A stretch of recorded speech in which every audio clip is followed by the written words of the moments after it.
काठमाडौँ महानगरपालिकाका मेयर बालेन शाह आफ्नो गृह जिल्लामा पनि होइन, काठमाडौँमा पनि होइन, तपाईँको गाउँमा गएर चुनाव लड्न खोजिरहेका छन्। जित्छन् त?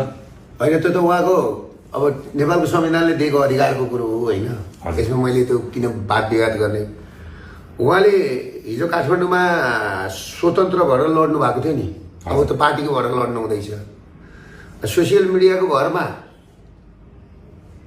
अब किनभने धेरै उ छ, हामीसँग पनि परमाट छ नि त, आउँदैछन् नि त होइन। र एउटा कुरा के छ भने उहाँले हिजो काठमाडौँ उपत्यकामा उठेको हो नि त। आफ्नो गृह जिल्लामा गएर उठ्नु बेस्ट हुन्छ कि त काठमाडौँमै उठ्नु। घर काठमाडौँमै थियो। काठमाडौँमै थियो। किन काठमाडौँ उठ्ने साहस नगरेको होला? अनि उहाँले हिजो काठमाडौँमा यहाँ सोसियल मिडियाले पो राम्रो काम गरेको देखाएको छ त। यथार्थ त यहाँका मान्छेले पो बुझेका छन् त, भुइँ मान्छेले बुझेका छन् त। सौरभ दाईको एउटा अन्तर्वार्तामा पसलको अगाडि बस्ने मकै पोल्नेहरूले 3 जना 4 जनाले रोजगारी पाउँथे, त्यसलाई पनि बालेनले विस्थापित गर्यो। रवि लामिछानेले तिनीहरूको पैसा खायो, यिनीहरूको भविष्य छैन भनेर हिजो एउटा अन्तर्वार्तामा भन्नुभएको रहेछ। कारण त्यही हो त? त्यही हो।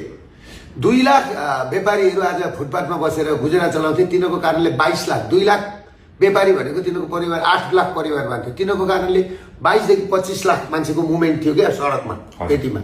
त्यसले सहकारी र लघु वित्तको छ नि कारोबार त्यसैले टर्नओभर गर्थ्यो, ब्याङ्क हो होइन। त्यो लाख हानेर खेदेपछि नि सहकारी दुइटै छ, एउटा सहकारीको पैसा खाने पनि एकै ठाउँमा अनि व्यापारी खेद्ने पनि एकै ठाउँमा। त्यही भएर उठ्ने साहस नगरेका हेर्दै छन् न सोसियल मिडियाले। अनि अमेरिका बसेर जुन 2-4 जनाले बोल्छन् क्या, महान मान्छे भनेर बोल्छन् क्या, कोही पार्लरमा काम गर्दा रहेछन्, कोही कहाँ काम गर्दा रहेछन्, कोही कहाँ काम गर्दा रहेछन् है। देशमा छैनन्, आफ्नो देशमा छैनन्, विदेशमा बसेर महान बनाउने मान्छेहरूले भोट हाले सोसियल मिडियामा। अनि यो फेक यो देखाएर फेक उसमा संसारमा मान्छे चलाएर देश दुर्घटना पार्ने हो। देश जोगाउनु छ भने फर्स्ट हिन्दू अधिराज्य, त्यसपछि मात्रै हो चुनाव।